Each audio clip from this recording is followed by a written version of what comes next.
Right, differentiation, dy by dx, etc. There are three main rules, I guess. So the chain rule is this one, obviously like a formula would be good for, but like I just prefer learning it. Just like you could have a formula for it, but like it's a lot easier to just learn it straight off and then use it. So the chain rule is the easiest and the most simple to get your head around. You take this 6, the power outside the bracket, you put it in front of the bracket, minus plus 5, and then you take this and you minus 1 from it, so normal differentiation. Then you take what's inside the brackets and you differentiate it, so that would be 3, because 5 differentiates to nothing and 3x differentiates to 3, so then times 3. And then 6 times 3, 18, 3x plus 5 to the 5. That is probably the easiest and most straightforward way of doing the chain rule. There is literally nothing else to it. Like, there's no reason overcomplicating any of this, because like, say, obviously, this is very easy, and there's no reason for you to dread about it, I guess. So the next one would be, say, let's do 7x plus 4 to the 9. So you take the 9 and you put it in front of the bracket, and then the bracket never changes. So whatever stays inside the bracket stays inside the bracket forever. Then you take the power and you minus 1, so 8. Then you differentiate 7x plus 4, and that becomes 7, so times 7. So that then becomes 63, and then the 7x plus 4 has never changed, and then the 8 is obviously still there as the minus 1 thing. So that is the chain rule. The product and quotient rule are different because they actually require you to be able to remember formula in a way. So the product rule is probably the easier formula, but it doesn't matter what way around you do it. So F G G and then plus G F. Simple. So this formula is very easy because like is literally alternating and it doesn't matter what way you get it. So say it is 7x plus 4 and 3x squared. That is what you are like differentiating.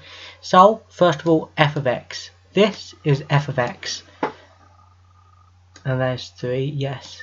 So that is f of x is 7x to the plus 3, and g of x is just this differentiated, so that is times 2 times 3 is 6, 6x. There we go. And then you plus, and then this is a completely different thing, which is x. So that is g, and then f of x differentiated times 7. Simple. So what will happen now is you times this by this, and that'll give you 42x squared plus 18x plus 3x squared, and that is times 7. So then you expand further to 42x squared plus 18x plus 21x squared, and then you just collect like terms, so that is 63x squared plus 18x. So a basic quadratic without like the plus c bit, obviously. So that is basically all you need to know for that. And now finally, here is the hardest one, theoretically. Now, theoretically, this one should be the hardest one because it is like it's not the longest formula, but it actually requires you to remember a specific order. So it is g f of x minus f g of x over g squared. Why this is harder than the other one is obviously because the g squared is on the bottom, and also you actually have to get these two the right way around, because if you get the wrong way around you will minus the wrong thing and thus getting a wrong answer.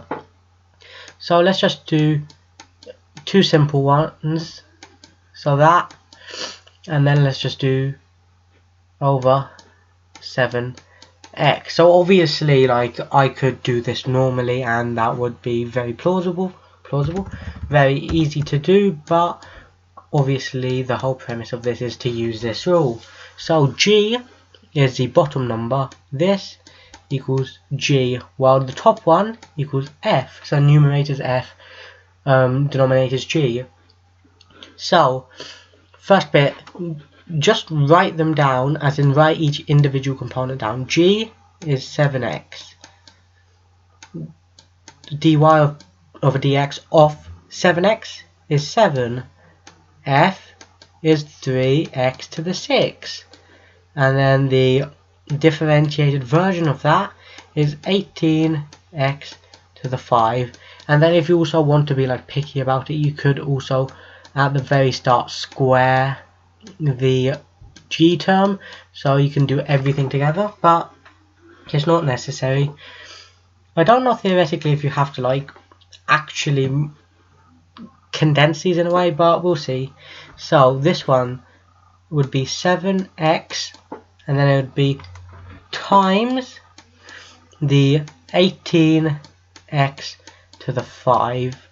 Now you just put these into the equations, and then this one would be f of x, so 3x to the 6 times 7, and that would be over 49x squared. So you could leave it like that. You could also collect like terms, so you could do 18 times 7, which is 126 x to the 6, and then you could minus 721 x to the 6, and then you could then do 49 x to the 2, which would then simplify down to 105 over 49 x to the 4. So that is how you use the chain rule. Very simple, very easy, literally took no effort whatsoever and we did it. So yeah, that is the three rules. They are the chain rule, which is outside differentiated times by inside differentiated. There is f of g of x plus g of f of x, and there is g of f of x minus f of g of x over g squared. Very simple, very easy.